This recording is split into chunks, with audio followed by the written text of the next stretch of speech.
Buenas noches, estimados participantes. Les saluda Gina Guaitaya, asesora académica del Centro de Capacitación y Formación Profesional, CIAP.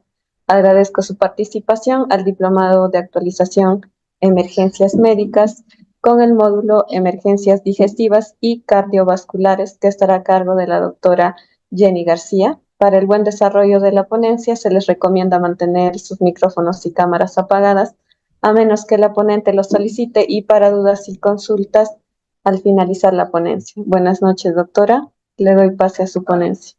Muy buenas noches, gracias por la invitación. Entonces vamos a dar curso al tema de emergencias gastrointestinales y cardiovasculares. Ya, vamos a ir entonces empezando hablando sobre lo que son las emergencias gastrointestinales. Pero antes de esto vamos a empezar con esta frase que nos dice que ser médico es no cansarse de estudiar y tener la humildad de aceptar la lección de cada día. Es decir, todos podemos seguir aprendiendo cada día, aprendiendo nuevas cosas, recordando algunas cosas y, y bueno, cada día no mejorar como médicos. Entonces vamos empezando con lo que son las emergencias gastrointestinales. Las emergencias gastrointestinales pueden incluir una gran variedad de condiciones graves que pueden afectar a todo el tracto gastrointestinal. Entre estas podemos tener lo que son las hemorragias digestivas, un dolor abdominal agudo, la ingesta de cáusticos, enfermedad úlceropéptica, diarrea aguda, obstrucción a nivel intestinal, colecistitis aguda y pancreatitis aguda. Para esto vamos a hacer un pequeño recuerdo anatómico, ¿no? Entonces vemos que estas emergencias se van a ver más que nada lo que es a nivel de intestinos, ¿no ve? Entonces vamos con lo que es el esófago, vamos viendo lo que es el estómago, luego vamos al duodeno, vamos viendo todo lo que es el intestino delgado como grueso, ¿no? Y a su vez, en este sistema también comprende lo que está el hígado, ¿no? El páncreas. Entonces, por eso es que tenemos que ver de manera integral todo lo que son las emergencias gastrointestinales.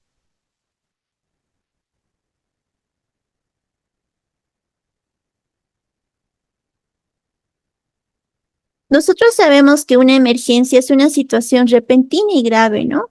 Que debe requerir una atención inmediata para evitar daños graves o la pérdida de una vida humana, ¿no? Esto es muy importante recordar. Aquí volvíamos a ver el recuerdo anatómico, que vemos aquí al esófago, vemos aquí al estómago, vemos al duodeno que se continúa con el intestino delgado, tenemos aquí el intestino grueso y bueno, ¿no? Aquí está también lo que es el hígado y bueno, aquí el páncreas no se encuentra. Vamos a empezar entonces con lo que es una hemorragia digestiva alta.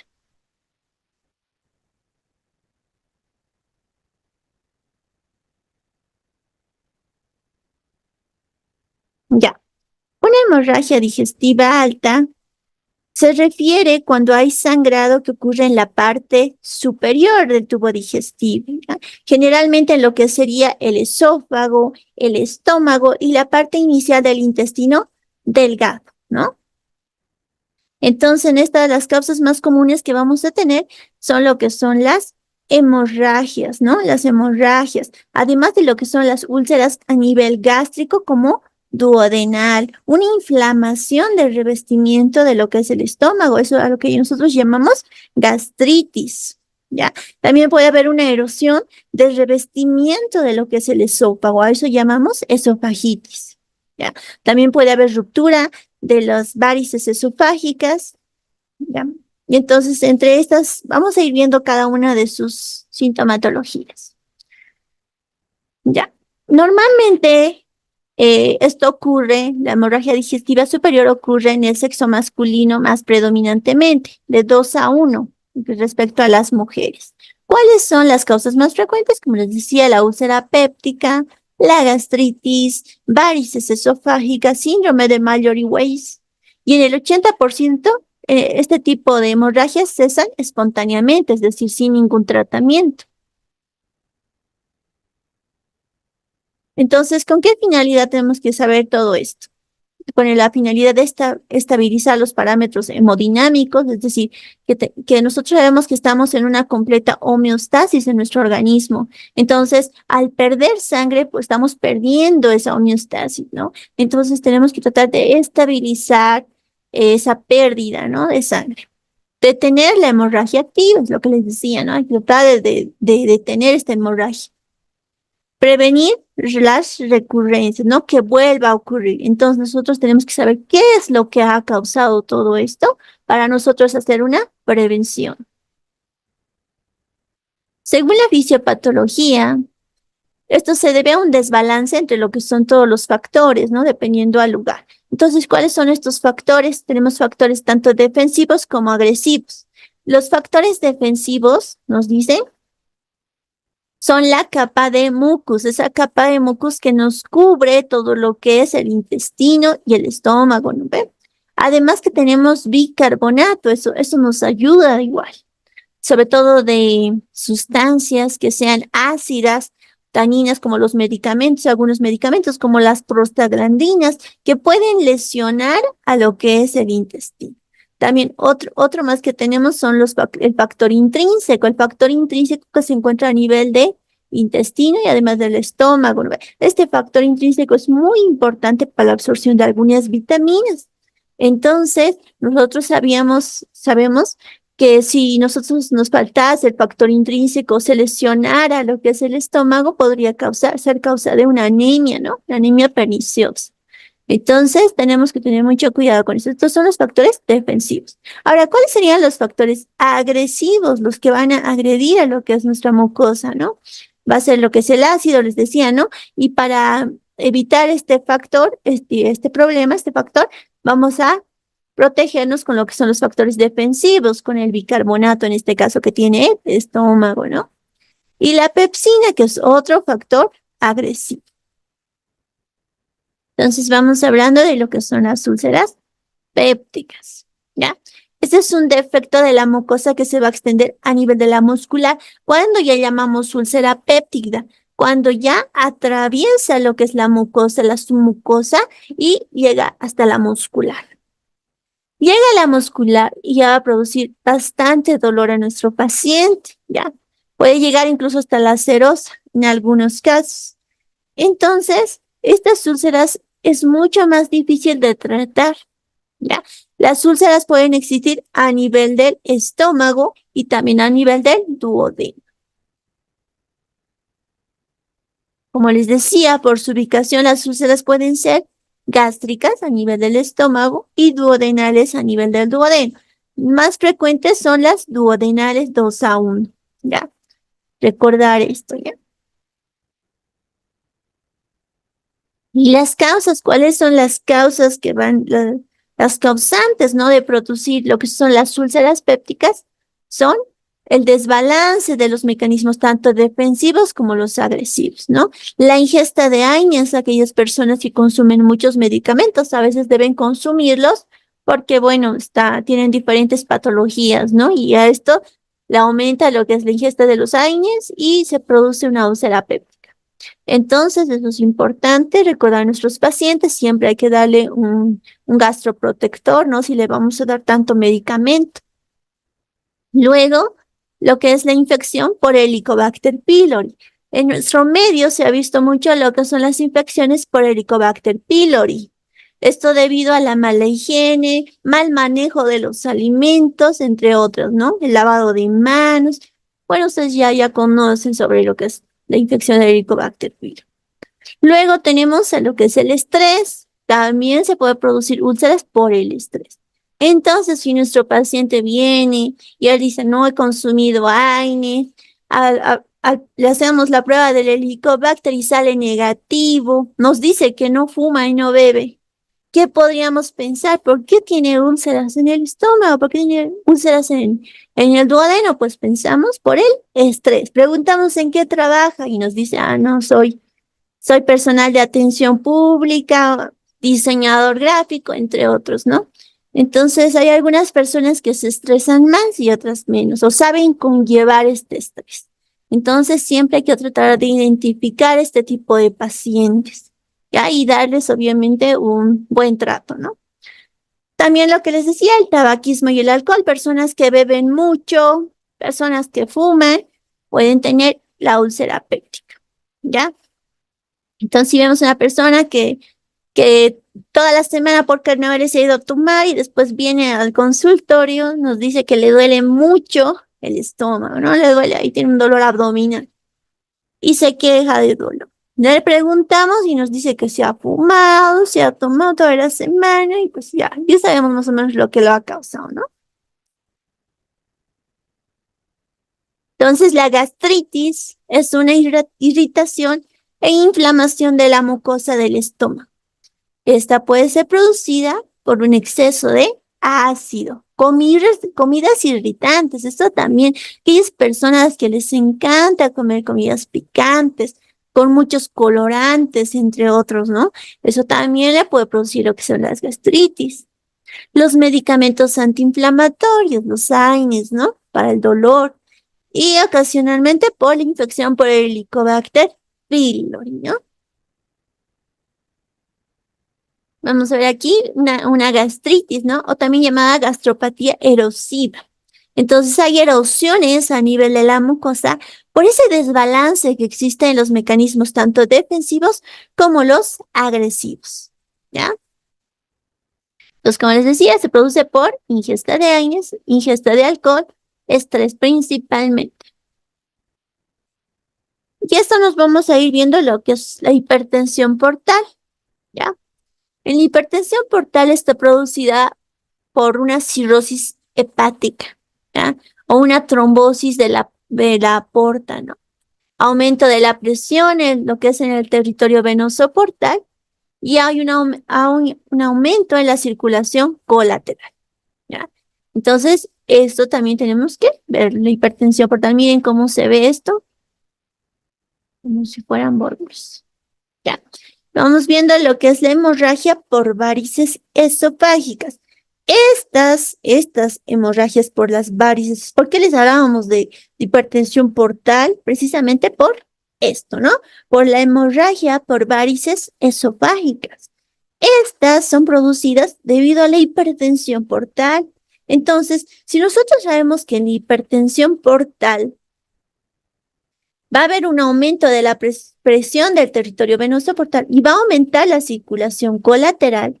Entonces nos está diciendo eso, ¿no ve? Que va a haber una desviación de la sangre de la vena portal a venas con baja presión y de las paredes frágiles, desde un tercio inferior, ¿ya? Tanto de lo que es el esófago y el estómago. Estos se van a complicar con una coagulopatía y una trombocitopenia.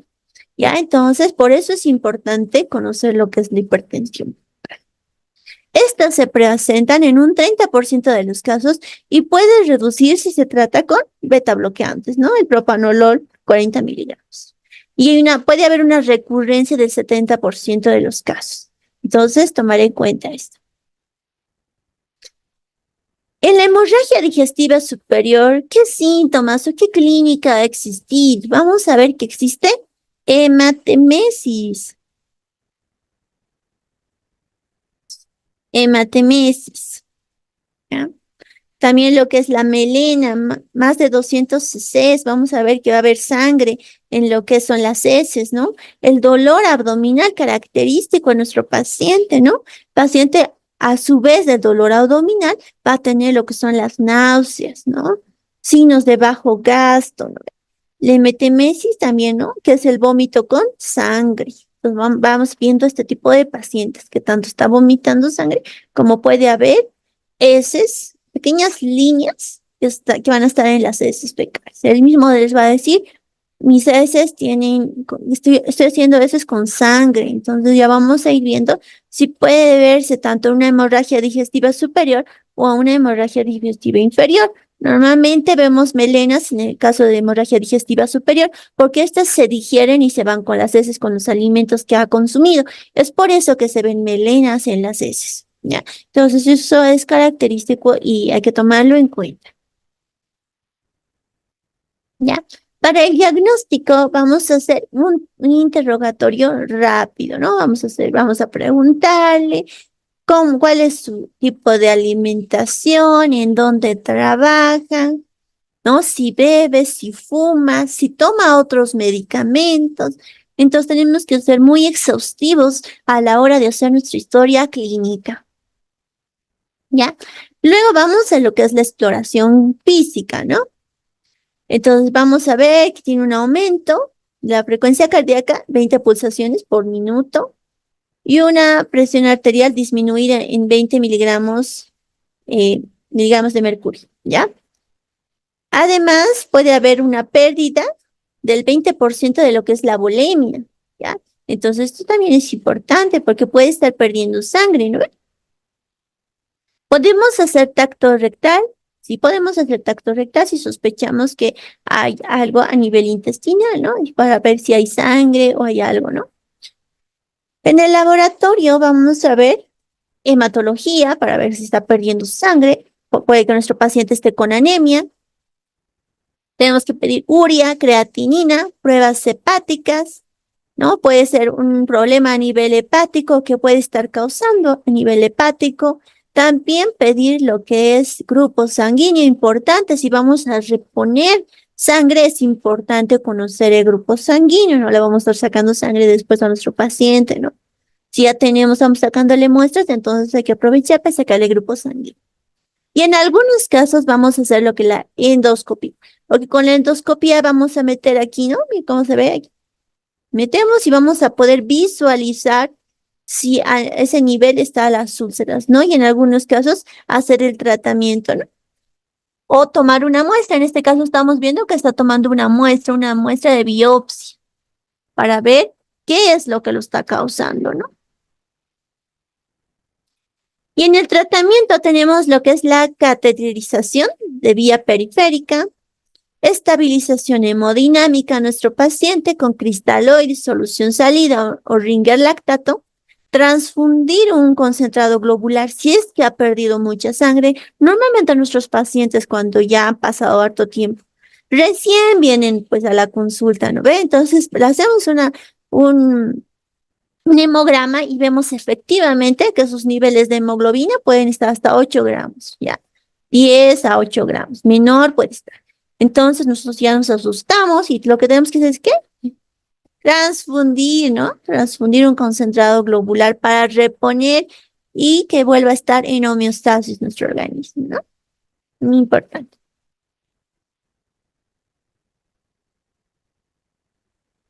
Tenemos que hacer la colocación de sonda nasogástrica. Depende si tenemos que dar algún medicamento o si no podemos poner por vía, ¿no?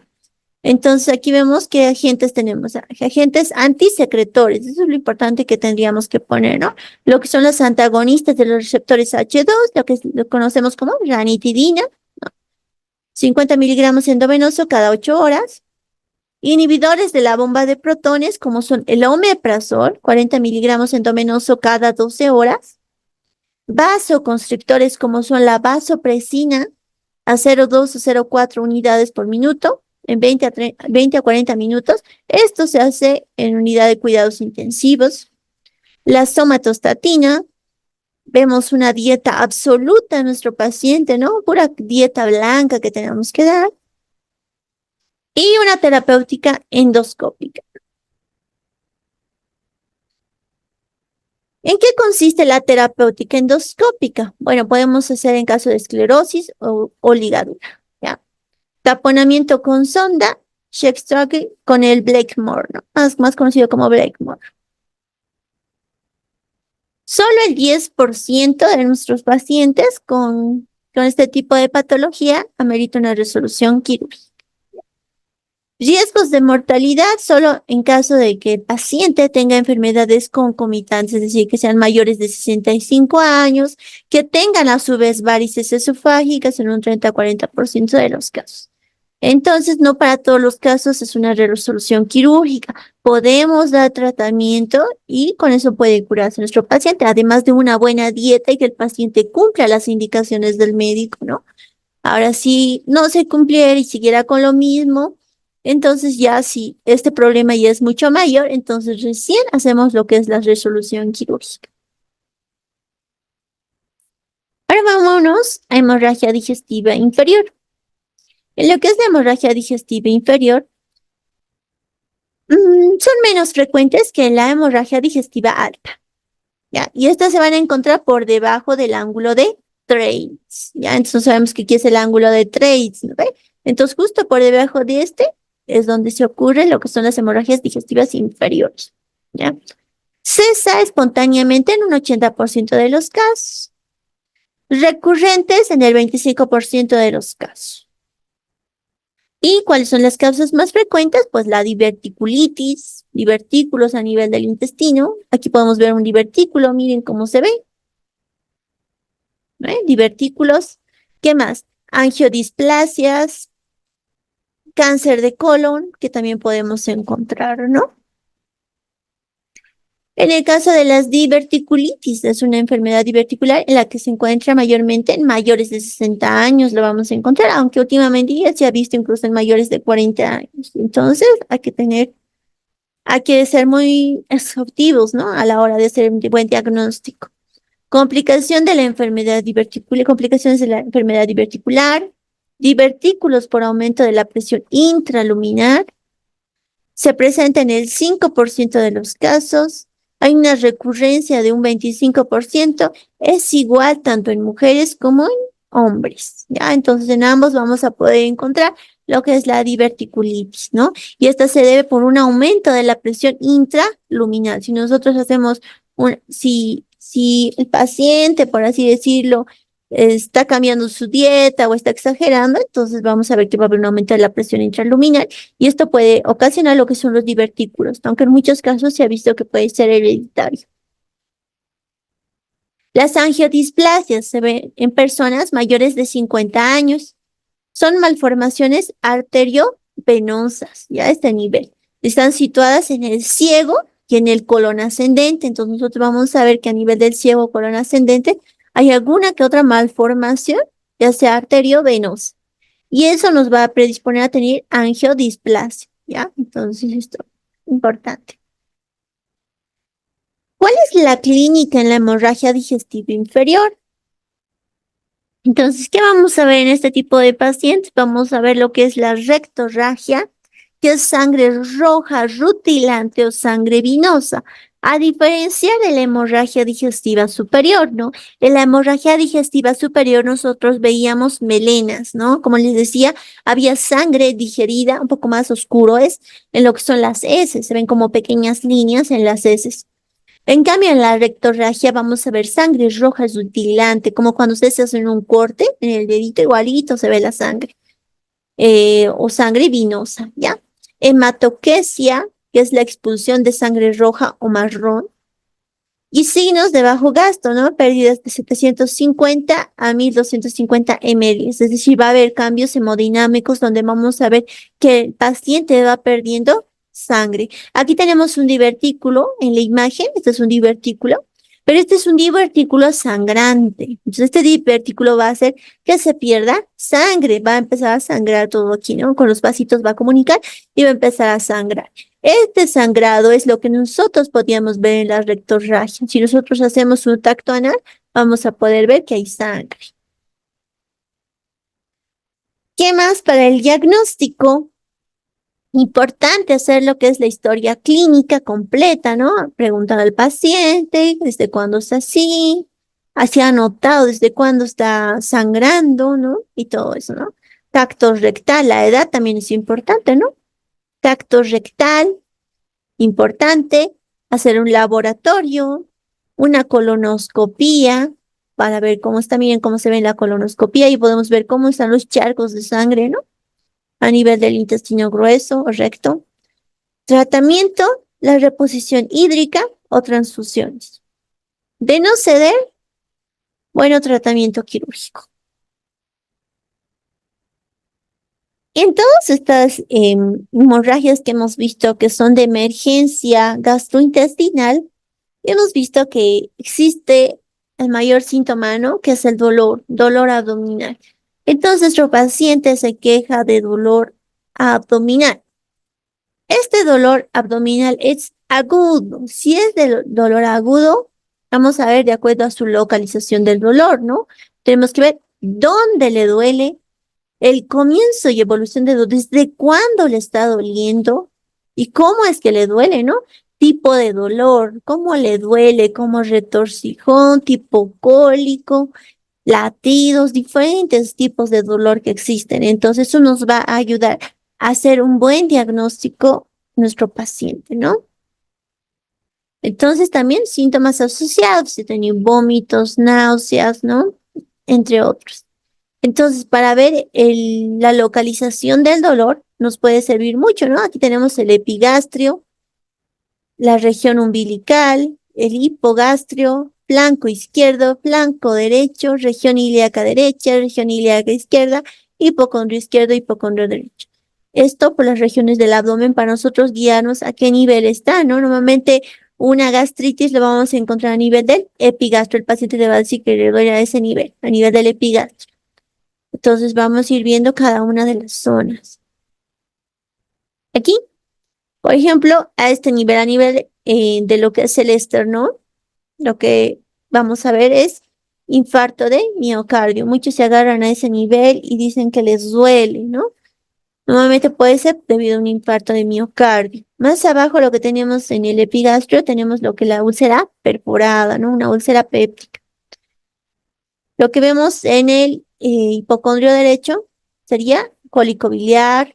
Vemos también lo que es un aneurisma roto que se ve a nivel periumbilical.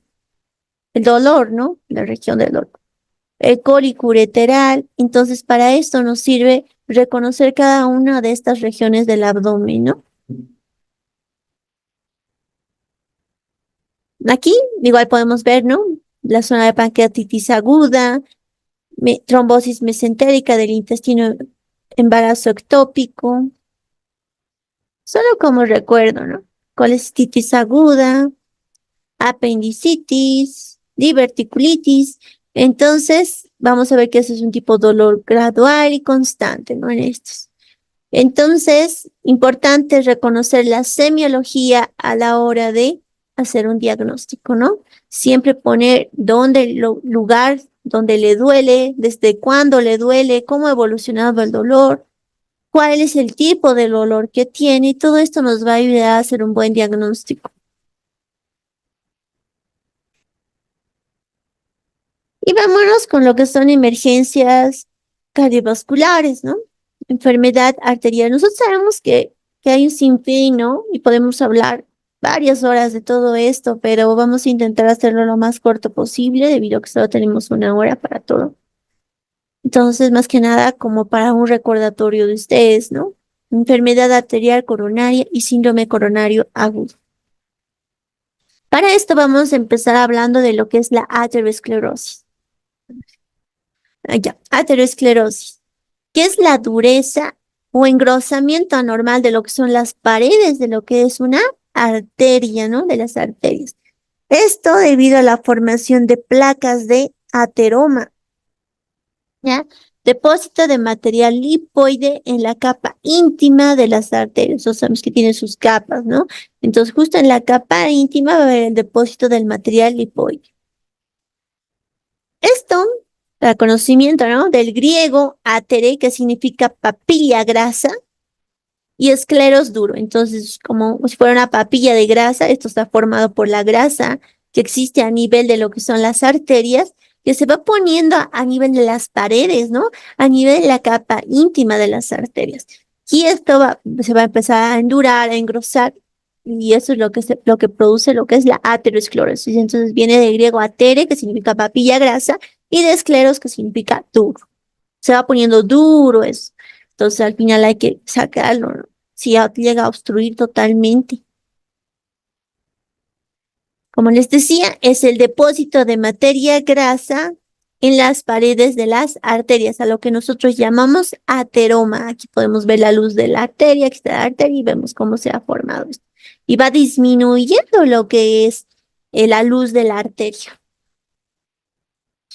Vamos a ver lo que por grados, ¿no? Aquí vemos uno normal y vamos viendo aquí cómo va formándose las plaquitas, va formándose aquí, miren, van a empezar a formarse. Uno empieza y se van pegando más.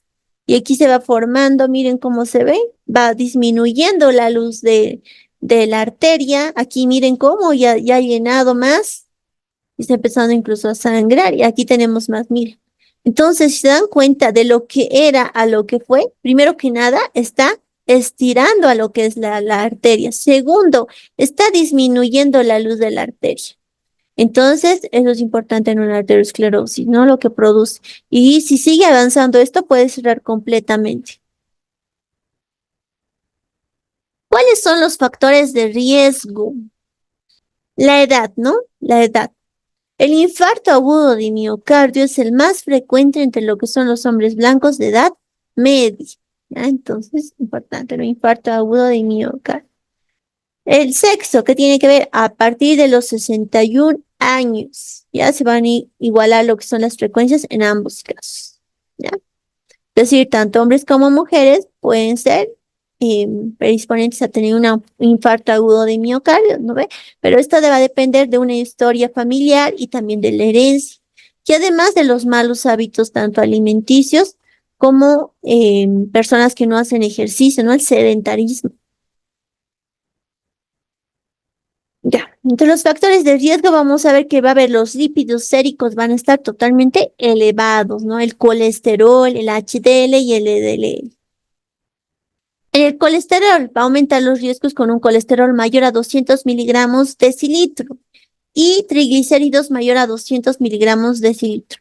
Entonces, estos datos importantes, si nosotros vemos que nuestro paciente está con 500 miligramos, no, pues ya nos tenemos que asustar, ¿no? Es decir, no, este paciente puede tener un infarto agudo de miocardio. Entonces hay que tenerlo vigilado, ¿no? Y también darle instrucciones para que haga diferentes ejercicios, no de golpe, ¿no? Siempre de acuerdo a su condición. También su dieta, ayudarlo con su dieta, entre otros, no explicándole lo que podría ocurrir si es que no mejora con sus hábitos alimenticios, ¿no? Y el HDL, que son proteínas que transportan los lípidos desde donde las arterias hasta lo que es el hígado, ¿no ve? Entonces, por tanto, son buenos los valores altos de HDL. Y los LDL contienen más colesterol que cualquiera de las lipoproteínas y muestran afinidad por las paredes arteriales. Entonces, son los que más colesterol tienen, ¿no ve? Los valores de LDL deben ser bajos, pues los valores altos se asocian con la aterosclerosis. Ya, entonces, importante, ¿no? Tenemos colesterol alto, tenemos los, los lípidos LDL elevados, entonces nos asustamos, ¿no? Es predisponente a tener infarto agudo de miocardio. ¿Ya? El HDL se dice que es un lípido bueno, pero en los últimos artículos se ha visto que, al igual que las LDL, pueden llegar a ser malos. Entonces, mejor tenerlo en los valores normales. Los factores de riesgo, ¿no? Tener hipertensión, que el paciente tenga hipertensión, a su vez, ¿no? Aparte que tenga su colesterol alto, lípidos altos, que tenga una presión arterial elevada, pues es otro factor de riesgo a tener un infarto agudo de miocardio. Entonces, la presión arterial, si es mayor a 140, 90 miligramos, entonces ya nos asustamos, ¿no? Milímetros de mercurio. Y el tabaco, ¿no? El riesgo es 2 a 6 veces mayor en lo que son los fumadores, ¿ya? Los beneficios de dejar de fumar se aprecian a los 12 meses. Entonces, si nosotros tenemos un paciente que fuma y tiene además estos factores, otros factores de riesgo como son la hipertensión arterial, además de que sus lípidos están elevados, su colesterol está elevado, si nosotros le decimos que deje de fumar, más o menos en 12 meses vamos a ver qué beneficios tiene en su organismo. Entonces, explicarles a nuestros pacientes todo esto es muy importante. También está, ¿no? La actividad física o el sedentarismo, ¿no? La actividad física se define como ejercicio físico al menos 30 minutos diarios durante 3 días a la semana. ¿Ya? Entonces tenemos que hacer al menos 30 minutos al día durante 3 días a la semana de ejercicio, que te haga transpirar y aumentar la frecuencia cardíaca en 30 a 50 latidos por minuto. No mucho, porque algunos exageran haciendo ejercicio, después ya no quieren hacer ejercicio por los síntomas que les produce, algunos se agitan mucho, incluso piensan que ya no pueden respirar, entonces siempre hay que ser gradual con esto, ¿no? 30 minutos diarios está bien. Durante 3 días a la semana, yo creo que todos lo pueden cumplir. O pedirle a nuestro paciente que por lo menos salga a caminar, ¿no? Todos los días. Luego vemos que también otro factor de riesgo es la obesidad, la diabetes mellitus, ¿no? Aquí podemos ver, miren cómo se ve en la imagen, cómo se ha obstruido y aquí, miren, la sangre ya no quiere salir, miren cómo se ha adelgazado en esta zona, la luz de la arteria, aquí también, miren, ya totalmente ya no pasa, se está tratando de buscar otros lugares por donde pueda pasar y entonces ahí donde ocurre un infarto de miocardio. Aquí, miren cómo se está perdiendo, miren, la sangre ya no está fluyendo bien aquí, poquito. Y aquí miren cómo ha colapsado, miren la forma, cómo se ve. Entonces, estos son los problemas de la aterosclerosis. ¿Qué se puede prevenir? Sí se puede prevenir. Aquí vemos cómo pasa, ¿no? Miren el trayecto. Y eso. Aquí hay una pequeña obstrucción. Ya. Respecto a la etiología y fisiopatología, se debe a una demanda del corazón, ¿no? Miocárdica de CO2 que supera al aporte que llega a través de las arterias coronarias, ¿no? Entonces, si va yendo la sangre y se ha obstruido en algún lugar, pues no va a llegar. Miren aquí cómo está. Aquí está la sangre, incluso se ha coagulado aquí, está bloqueando totalmente a la arteria. Como no ha podido pasar, entonces las plaquetitas, lo que son los glóbulos rojos, ahí se han quedado. Entonces hay un bloqueo total de la sangre debido a este depósito, debido a este ateroma, ¿no? Depósito de grasa que está aquí, ¿no? De la arteria, ya no puede pasar y ahí se queda. Entonces la sangre tiene que volver por donde ha venido. Entonces todo esto es lo que ocurre y entonces al corazón ya no le va a llegar el aporte que debería llegar, por decir aquí al ápex, ¿no? Entonces esta parte va a haber isquemia y aquí el músculo se va a morir porque no va a haber la demanda de CO2 que necesita. ¿Ya? Entonces por eso es importante. ¿Ya? Entonces esto debido a una aterosclerosis, un espasmo de la arteria o una hipoxemia grave. ¿Cómo clasificamos a estas? Entonces la podemos clasificar como una angina de pecho estable o síndrome coronario agudo. ¿Ya? En la angina de pecho estable se debe a una falta de oxígeno temporal irreversible. Es decir, puede estar pasando por un ateroma, ¿no? Puede estar pasando y por un momento se ha obstruido, pero ha logrado pasar. Entonces puede ser por un momento, o sea, puede ser temporal, la falta de oxígeno puede revertirse.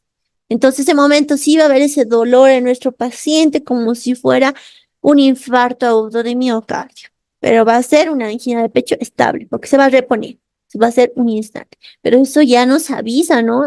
Nos avisa de que puede existir un síndrome coronario agudo.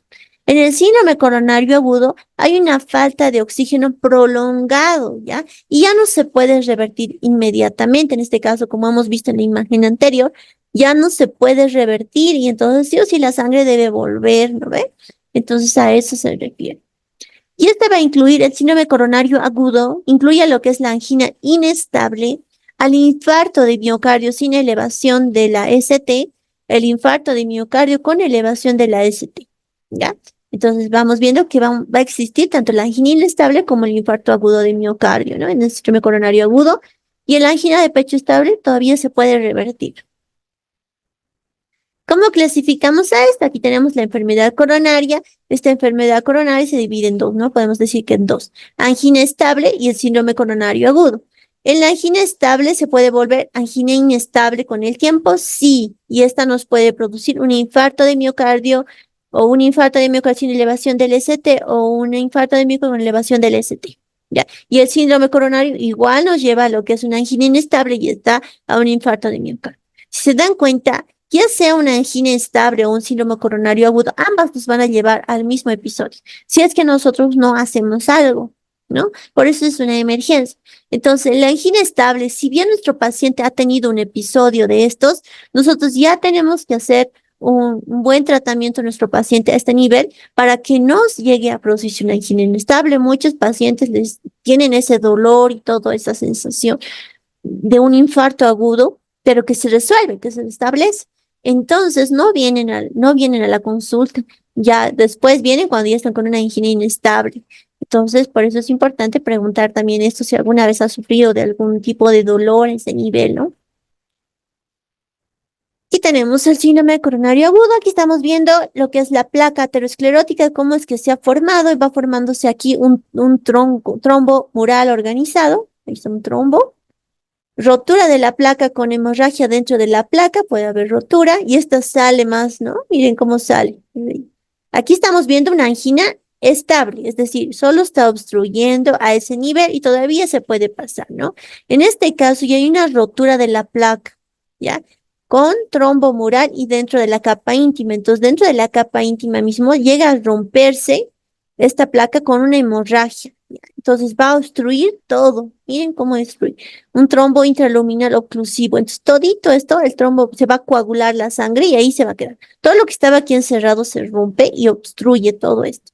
Entonces, aquí vemos un infarto de miocardio. Hablamos de una angina inestable cuando este ya se ha roto y ya va empezando a obstruir más y más. El fluido de la sangre ya está interrumpido, ¿no? Para que ocurra isquemia secundaria a aterosclerosis, la esclerosis de la arteria suele ser del 75% o más. Entonces, miren cómo se ha obstruido aquí y hay infarto de miocardio. Y bueno, en la fisiopatología, pues vemos, ¿no? Lo que ha ocurrido. Nosotros conocemos que este es el endotelio, esta es la luz de la arteria, esta es la capa muscular, la pared vascular, ¿no ven? Entonces, aquí cómo se ha formado la placa aterosclerótica, que es un cúmulo de grasa y células del torrente sanguíneo. Y aquí cómo se ha roto esta placa, ¿no? Se rompe y obstruye totalmente la luz de la arteria, ¿no? Así como ocurre. Entonces, hay una obstrucción total. El metabolismo anaerobio, va a haber ácido láctico y dolor, ¿no? Las células cardíacas pueden soportar máximamente 20 minutos de isquemia antes de la muerte cerebral. Entonces, todavía tenemos un tiempo desde el momento que ocurre hasta tratar de salvar esa parte del corazón, ¿no? Antes de que exista esa isquemia, esa muerte celular. ¿Ya? Aquí estamos viendo igual, ¿no? Cómo está, cómo se obstruye. Aquí estamos viendo una plaquita de histología que se ve muy bonito. Cómo es que se forma aquí la aterosclerosis, ¿no? Aquí está el vaso, aquí está la luz intestinal y aquí está la luz de la arteria y aquí está lo que es el ateroma.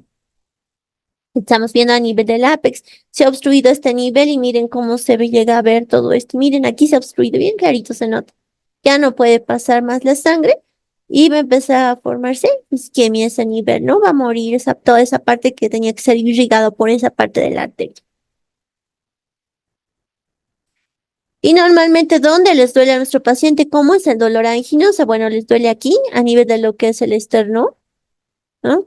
Puede irradiarse a epigastrio, a nivel de los brazos, hombros y brazos. Por eso es que algunos pacientes se agarran el hombro en algunas ocasiones o el pecho, dependiendo. El diagnóstico, el diagnóstico lo tenemos que hacer a través de la clínica, cómo está nuestro paciente, hacer una buena historia clínica desde la edad, desde lo que es la edad, desde lo que es su peso, ¿no? Si tiene diabetes, si tiene hipertensión, otras enfermedades endocrinas, puede ser eh, consumo de otros fármacos, ver también características hereditarias, ¿no? Si algún familiar ha fallecido, a su papá, mamá, abuelos hayan fallecido con un infarto agudo de miocardio. Entonces, todas estas características van a ser importantes, ¿no? Si fuma, si bebe, cuántas veces hace ejercicio al día, en qué tipo de trabajo tiene. Puede tener un trabajo muy sedentario donde está todo el día frente a la computadora, por ejemplo, puede ser un diseñador gráfico que es todo el día, toda su vida se la pasa sentado, entonces no hace ejercicio. Entonces, Puede ser diferentes actividades, ¿no? Entonces tenemos que preguntar, si bien soy diseñador gráfico, no, pero voy al gimnasio, ¿no? Pero entonces preguntar eso, ¿no? Yo trabajo en esto, ¿qué rato le dedica a sus estudios? ¿Qué rato le dedica a hacer ejercicio, por ejemplo? ¿Qué tipo de alimentación tiene? ¿Qué come normalmente al día? Todas esas características importantes a la hora de hacer el diagnóstico, ¿no? Luego, hacer un electrocardiograma. Si bien el electrocardiograma, si nuestro paciente no está mal, no nos indicaría mucho, podríamos preguntar si alguna vez ha sufrido, ¿no? Un dolor de ese tipo una angina estable, ¿no? Entonces preguntarle, tal vez ya lo ha padecido, si alguna vez ha tenido una dificultad respiratoria, si ha sentido que le ha dolido el pecho, entonces todo eso nos va a ayudar a hacer el diagnóstico. Luego pedimos, bueno, en el momento de que si nuestro paciente llegase por una emergencia, obviamente ya lo traerían los familiares porque se ha desmayado, ¿no? Primero ha pedido el dolor y se ha desmayado. Entonces los familiares son los que normalmente lo traen. Entonces ahí sí tenemos que, obviamente en la clínica vamos a preguntarle a esos familiares porque él no nos va a contestar. El electrocardiograma es importante en ese momento, hacer lo que son las enzimas, el ecocardiograma y en algunos casos el cateterismo cardíaco. Rápidamente, ¿no? Actuar. ¿Cuáles son la clínica? Características del dolor en cardiopatía isquémica. Vamos a ver el tipo de dolor, cómo es el tipo de, cómo duele. Nos dice que es así, ¿no? Como si un cinturón, como si algo lo presionara. Entonces, por eso esta imagen aquí es como si tuvieran algo y a ese nivel así todo les presiona, toda la parte de lo que es su pecho, como dicen ellos, ¿no? Ese tipo de dolor que presiona. ¿Dónde está localizado, no? Algunos mencionan que es a nivel del esternón, otros dicen el pecho, ¿ya? ¿Cómo si, a dónde se puede irradiar? Como les decía, se puede irradiar a nivel del epigastrio, a nivel del cuello, a nivel de los hombros y brazos, ¿ya? Normalmente el brazo izquierdo, no brazo derecho, el brazo izquierdo. ¿Qué más? ¿Cuál es la intensidad? Entonces vamos a ver que la intensidad va a variar de acuerdo a cómo esté en ese momento nuestro paciente. Puede que en algún caso no nos pueda decir la intensidad, ¿no? Pero obviamente ha sido muy fuerte para que haya producido el desmayo, ¿no? La duración, desde qué hora, ¿no? Desde qué hora le está doliendo, le está molestando hasta soportarlo, ¿no? La relación con el esfuerzo, ¿no? Si puede ser algún tipo de esfuerzo. En la angina de pecho estable, dura unos 3 a 5 minutos y comienza con el ejercicio. Si un paciente está haciendo ejercicio y empieza el dolor, ahí, en ese momento empieza, ¿ya? Y va a ceder con el reposo o con nitritos, en algún caso. Se desencadena ante el mismo estímulo, ¿ya? Entonces, si es un paciente que nosotros le hemos dicho que haga ejercicio y ha exagerado, puede que ahí empiece, ¿no? Su angina de pecho estable, debido a que todavía no se ha regulado todavía los niveles de lípidos y colesterol en la sangre.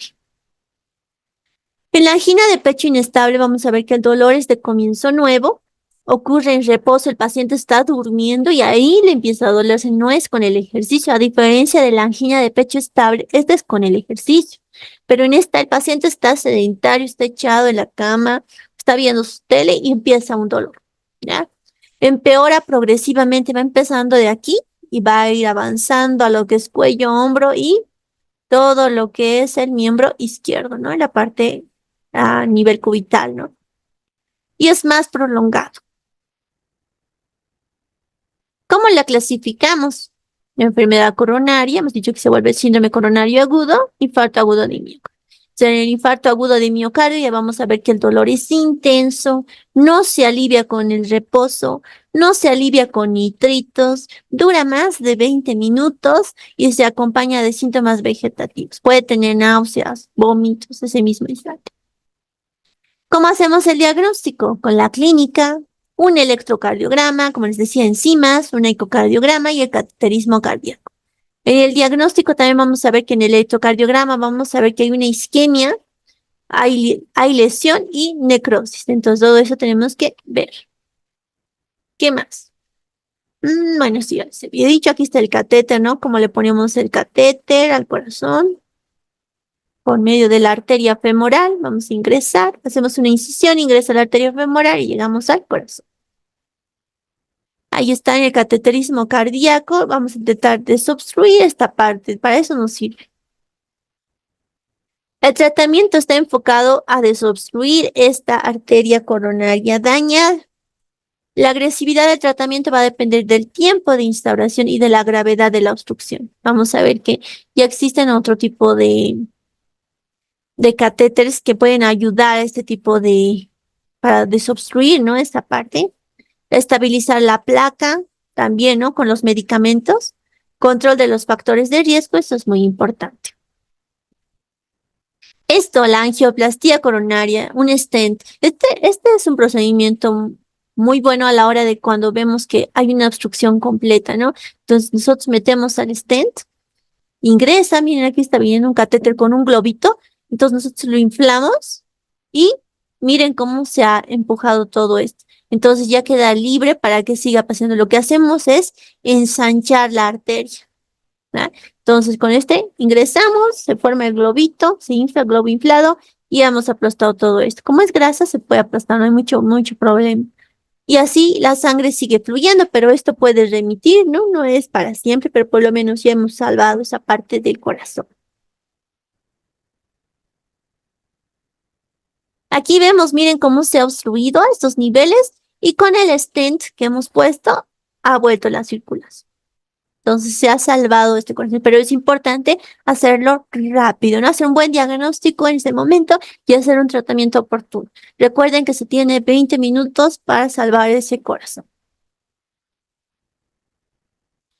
Aquí tenemos de nuevo esto, ¿no? Lo que se infla el globito, se aplasta y bueno. Hay otro tipo de stents, este es un stent tipo espiral. Incluso hay uno que tiene forma de un paraguas, en el que ingresa y es el paraguita. Se abre como un paraguas y se va limpiando toda la grasa. Entonces, pero este tiene un riesgo, porque si tú limpias así la grasa, puede quedarse unos pequeños émbolos, ¿no? Ahí fluyendo y pueden obstruir otras arterias. Entonces, un poquito más de cuidado. El bypass coronario, ¿no? También se puede hacer un bypass, un injerto de la vena safena, entonces puede ser un bypass, ¿no? Un injerto de derivación de la arteria mamaria interna, ¿no? Entonces, si tenemos arterias bloqueadas, aquí están las arterias bloqueadas, podemos hacer un bypass coronario. Aquí, bien, aquí está la obstrucción. Miren cómo vamos poniendo otra arteria a este nivel para que vaya irrigando, ¿no? Para que vaya dando igual flujo de sangre a este nivel mientras desobstruimos esta parte, ¿no? Eso es lo que se hace. ¿Mm? Un bypass. Ahí está muy gráfico el bypass. Mira, aquí, le ponemos y ya está. Hemos salvado esa parte, aunque no siga obstruido esto. Claro que este ya es un procedimiento quirúrgico, ¿no? Aquí tenemos otro stent, miren cómo se abre, este tiene incluso, este es un stent que ya viene con, como si fuera unas pequeñas redes que lo va a aplastar y se queda esto ahí, para que no vuelva a formarse de nuevo esta placa a este nivel. Entonces en el tratamiento tenemos lo que es estabilizar la placa con antiagregación plaquetaria, anticoagulación, el control de los factores de riesgo, tabaco, inolismo, ejercicio, hipertensión arterial y colesterol. Y bueno, eso vendría a ser todo con respecto a este tema. ¿Algunas dudas, preguntas, por favor, por el chat?